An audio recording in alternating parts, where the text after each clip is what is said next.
Bismillahirrahmanirrahim. Alhamdulillah, salatu wassalamu rasulillah. Ikhwan dan akhwat yang dirahmati Allah subhanahu wa ta'ala. Ada beberapa hal yang menjadikan seseorang terjerumus dalam riya. Di antaranya bisa jadi dia terjerumus dalam riya karena dia tumbuh dalam suatu keluarga yang memang keluarga tersebut sering melakukan riya. Bapaknya kalau melakukan amal soleh sering cerita sana, cerita sini, pamer sana, pamer sini. Ibunya pun demikian. Apalagi kita bicara tentang zaman sekarang yang dimana ada medsos, sedikit-sedikit melakukan amal soleh, entah umroh, entah haji, entah membantu anak yatim, entah bersedekah, segera diupload, diposting di Facebook, diposting di foto profile dan yang lainnya, sehingga ibunya juga demikian. Sehingga tatkala dia tumbuh pada suatu keluarga yang bermudah-mudahan dalam masalah riya, dia pun terbawa, itu kebiasaan dia sehari-hari. Oleh karenanya seorang bisa jadi riya karena memang keluarganya seperti itu, membuat dia mudah untuk riya dan sum'ah. Yang kedua, bisa jadi dia riya karena tadi salah bergaul dengan teman-temannya juga yang suka pamer. Apalagi dia orang yang mudah terpengaruh. Dia salah bergaul dengan teman-teman suka pamer amalan, suka pamer kebajikan, suka nunjukin. Akhirnya dia pun demikian. Ya, kebiasaan sedikit-sedikit dia ikut pamer, sedikit-sedikit ikut posting karena dia masuk dalam grup yang seperti itu atau dia memiliki teman-teman yang seperti itu, sehingga sementara dia mudah sekali terpengaruh dengan teman-temannya. Dan yang berikutnya bisa jadi dia terjerumus dalam riya karena dia tidak mengenal Allah dengan pengenalan yang sesungguhnya. Kalau dia tahu tentang hakikat Allah Subhanahu wa taala, bagaimana sifat-sifat Allah yang mulia, bahwasanya segala sesuatu yang mengatur adalah Allah, semua yang terjadi dengan kun fayakun, tidak ada yang keluar dari kehendak Allah Subhanahu wa taala, dan makhluk ini tidak memiliki apa-apa. Maka kalau dia tahu tentang hakikat keagungan Allah Subhanahu wa taala, maka dia tidak akan berharap pujian dan sanjungan dari manusia. Kenapa dia mengharapkan pujian sanjungan manusia? Karena dia menyangka bahwasanya sanjungan dan pujian manusia itu akan memberi manfaat pada dirinya atau menolak mudarat dari dirinya, sehingga akhirnya ada ketergantungan hatinya untuk diakui oleh manusia. Diakui oleh manusia ini kembali kepada karena kejahilannya kepada sifat-sifat Allah yang Maha Agung. Ini juga menyebabkan seorang terjerumus dalam riya. Di antaranya yang menyebabkan seorang terjerumus riya karena ingin tampil, membuat dia harus pamer apa yang dia lakukan, dia tunjukkan amal yang dilakukan agar dia tampil dan diakui oleh masyarakat misalnya, atau ingin menang dalam pilkada, kayak ingin menang dalam, terkadang mau tidak mau dia harus riya, dia harus supaya memang dia sengaja meriakan amal dia agar semua orang mengetahui apa yang dilakukan kemudian untuk memilihnya. Maka seorang waspada ya. Waspada, riya bukan dosa kecil, riya dosa besar ya. Riya dosa besar, maka seorang berusaha menjauh dari penyakit riya sejauh-jauhnya. Di antara hal yang menjadikan seorang mungkin terjerumus dalam riya, yaitu karena dia tamak kepada apa yang dimiliki oleh orang lain ya.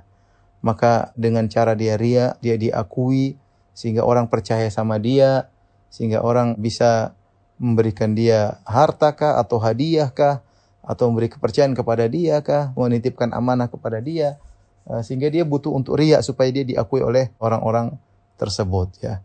Dan ini adalah berbahaya dan ini merupakan dosa besar.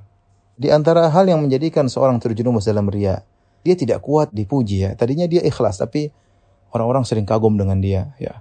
Oh, kamu tuh hebat, kamu tuh ini. Dan dia lupa mengingatkan dirinya bahwasanya semua adalah dari Allah Subhanahu wa taala. Ketika dia dipuji, disanjung, orang kagum sama dia, akhirnya lama-kelamaan dia suka dengan hal tersebut. Dia menikmati pujian-pujian tersebut. Karena dia sudah menikmati pujian-pujian tersebut, akhirnya membiasakan diri untuk riya. Kapan tidak dipuji, dia ingin tampilkan kelebihannya, dia pamerkan amal soleh yang dia kerjakan. Karena dia sudah terlanjur terjebak dengan penyakit suka dipuji oleh teman-temannya. Oleh karena terkadang seorang bisa menjerumuskan kawannya dalam kebinasaan ya. Ketika ada seorang yang memuji orang lain, maka kata Nabi SAW, "Qad qata'tum dhahrar rajul." Kalian telah mematahkan tulang punggung orang tersebut. Ya, kenapa? Karena pujian-pujian yang kepada seorang, sekarang orang tidak mampu untuk menerima pujian tersebut. Kepalanya jadi besar, kemudian dia lupa diri, dan akhirnya dia kecanduan ingin dipuji. Maka hati-hati dan waspada, bisa jadi seorang hobi untuk riya karena terkena pujian-pujian temannya sendiri.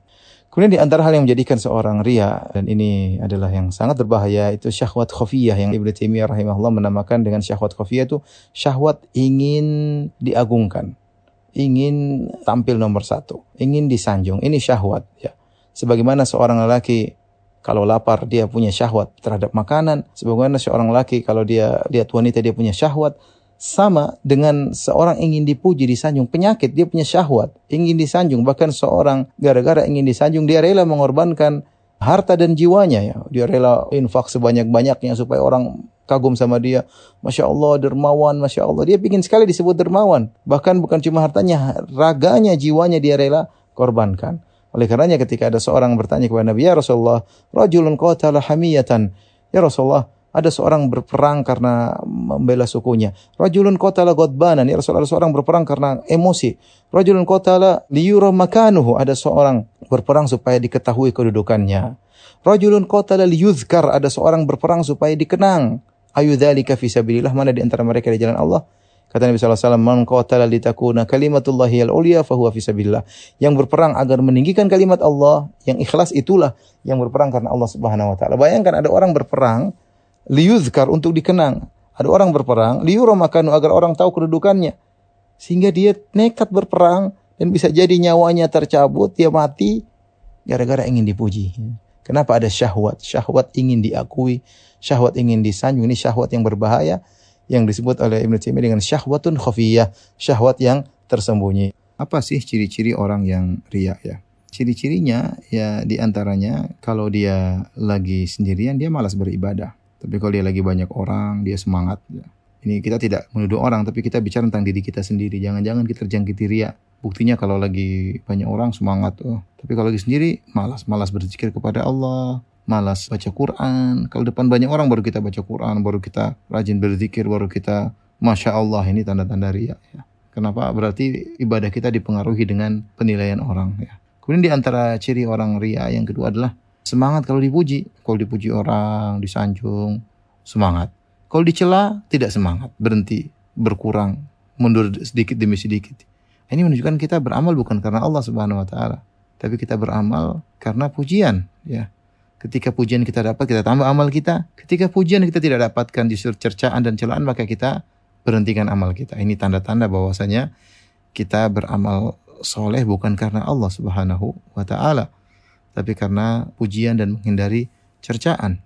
Di antara tanda-tanda kita bisa terjangkiti riya itu kita tidak pernah mengecek niat kita, tidak pernah ngecek sama sekali. Tidak pernah kita ngecek sebelum kita beramal, tidak pernah kita ngecek di tengah kita beramal, dan tidak pernah kita ngecek di akhir kita beramal. Ya, seorang berusaha mengecek niatnya ya sebelum beramal agar dia bisa berusaha untuk tidak riya. Tapi kalau dia tidak pernah ngecek, ya bisa jadi terjerumus dalam riya tidak dia sadari. Makanya di antara ciri orang yang terjerumus riya tidak pernah ngecek amal dia.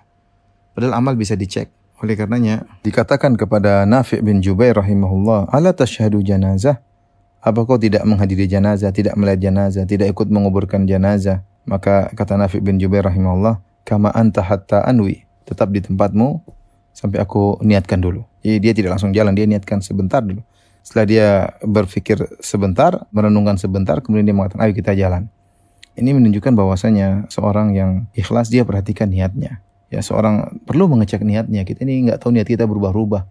Kalau hati tidak pernah kita cek, kita merasa kita nyaman-nyaman saja, kita merasa kita ikhlas terus, ternyata ada udang di balik batu. Hati-hati. Ya, kita cek benarkah ini kita ikhlas. Perlu kita ingatkan sebelum beramal. Terkadang ketika sedang beramal kita cek ini ikhlas atau tidak, perlu dicek. Ya. Karena terkadang kita lepas ngomong tanpa sadari ternyata kita terjerumus dalam riya. Jadi kalau orang tidak pernah ngecek niat ini, jangan-jangan dia terjerumus dalam riya. Lihatlah perkataan Sulaiman bin Daud al-Hashimi. Beliau berkata, "Rubbama uhaddithu bihadithin waliya fihi niyyah, fa idza ataitu ala ba'dhihi taghayyarat niyyati, fa idza al-hadithul wahid yahtaju ila niyyat." Terkadang aku ingin menyampaikan sebuah hadis, yaitu hadis dari Nabi sallallahu alaihi wasallam. Dan aku memiliki niat yang benar untuk menyampaikan hadis tersebut. Dia menyampaikan hadis Nabi kan dakwah berarti. Dan dia merasa niatnya sudah benar. Dia sudah cek.